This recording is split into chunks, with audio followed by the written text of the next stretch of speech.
ফিলিস্তিন চিনেন আপনারা? হ্যাঁ চিনেন? হ্যাঁ আমার মতো চিনেন না আপনারা। আমি 15 বছর আগে ফিলিস্তিন দেখে আসছি, যেখানে ইব্রাহিম আলাইহিস সালাম ঘুমায়, যেখানে মুসা আলাইহিস সালাম ঘুমায়, এখনো 70 জন নবীর কবর চিহ্নিত আছে ফিলিস্তিনে। 45,000 সাহাবা ঘুমায় ওখানে।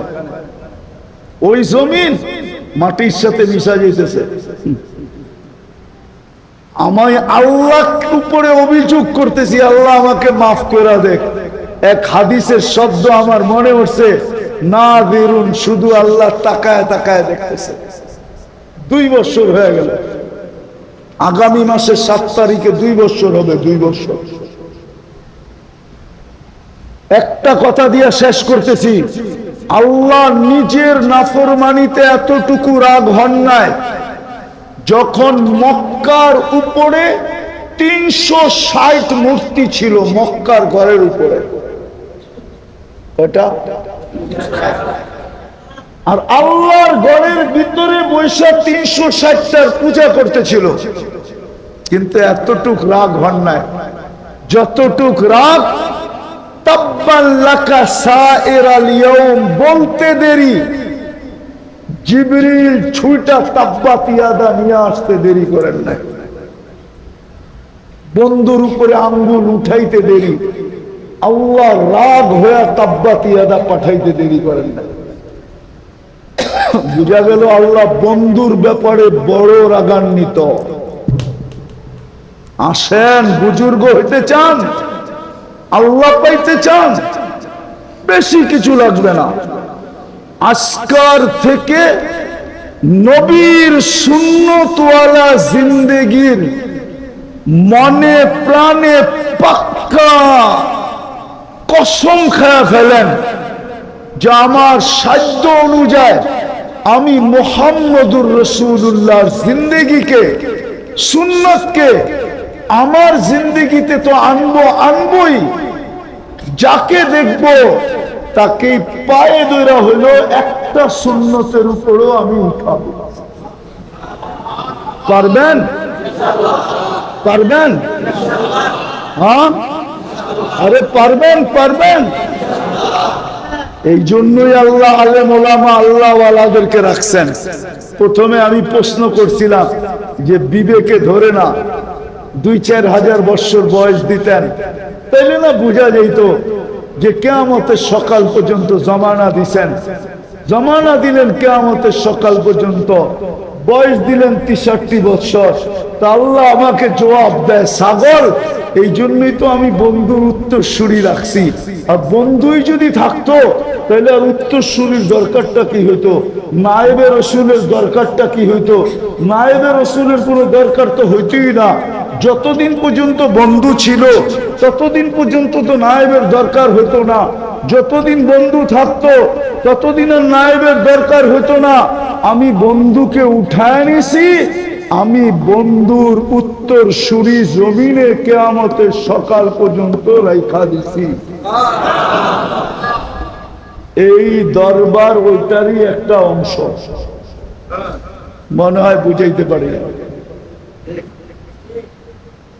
হক্কানি আলেমরা ওটারই একটা অংশ, হক্কানি আল্লাহওয়ালারা এটারই একটা অংশ। আলেমদের সাথে থাকেন।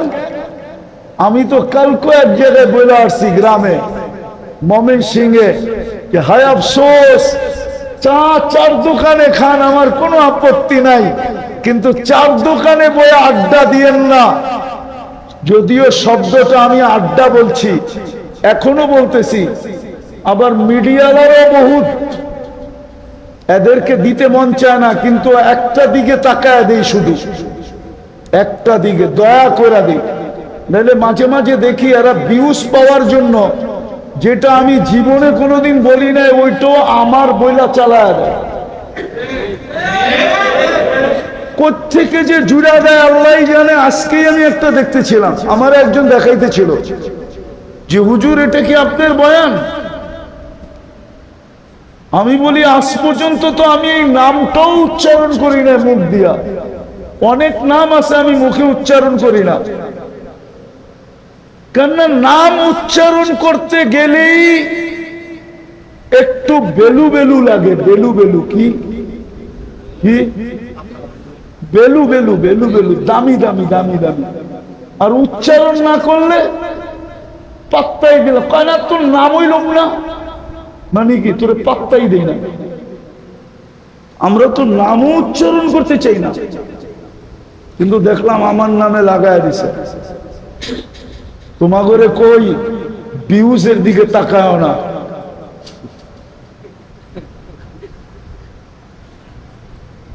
এরকম নাইলে কিন্তু আমরা বাধ্য হম, মিডিয়া ওয়ালাদেরকে বাধ্য হম এই বয়ান দিয়া দিব পুলিশের কাছে, আর বলবো এটা আমার আইনা প্রমাণ করায় দেন, ওরে ডাইকা আনেন মিডিয়ারে, ও ছাড়লো কেমনে আমার নাম দিয়া, কেলেম করে দেব।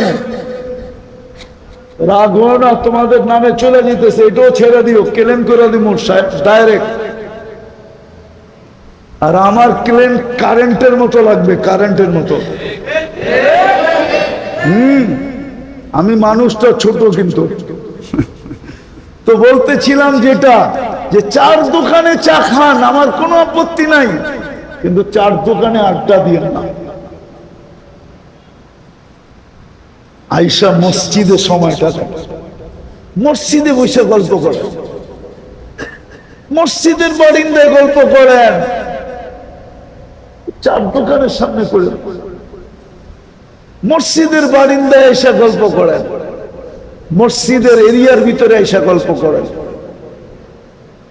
নাইলে ইমাম সাহেবের কামরায় যেয়ে গল্প করেন, নাইলে মাদ্রাসায় যায় আড্ডা দেন।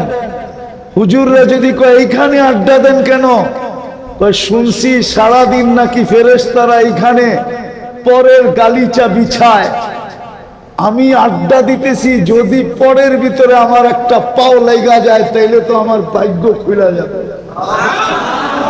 মাদ্রাসায় আড্ডা দেন, আল্লাহ ওয়ালাদের কাছে যে বসে থাকেন।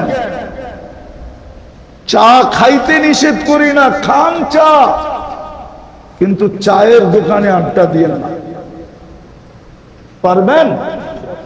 হ্যাঁ, আলেমদের কাছ থেকে সুন্নাত শিখেন। হ্যাঁ, আলহামদুলিল্লাহ আলহামদুলিল্লাহ। আবরারুল হক সাহেব রহমতুল্লাহ আলাই, হাকিম আখতার সাহেবের পীর, একটু আগে আমার বয়ান করতেছিলেন, উনি হাকিম আখতার সাহেবের খলিফা। হাকিম আখতার সাহেবের পীর সাহেব হলেন আবরারুল হক সাহেব রহমতুল্লাহ আলাই, যিনি থানবী রহমতুল্লাহ আলাইর খলিফা। উনি 1 মিনিটের একটা মাদ্রাসা লিখছে, 1 মিনিটের। কত কত? 1 মিনিটে। ওইটা কিনেন, ওটার ভিতরে সব সময়ের সুন্নত লেখা আছে।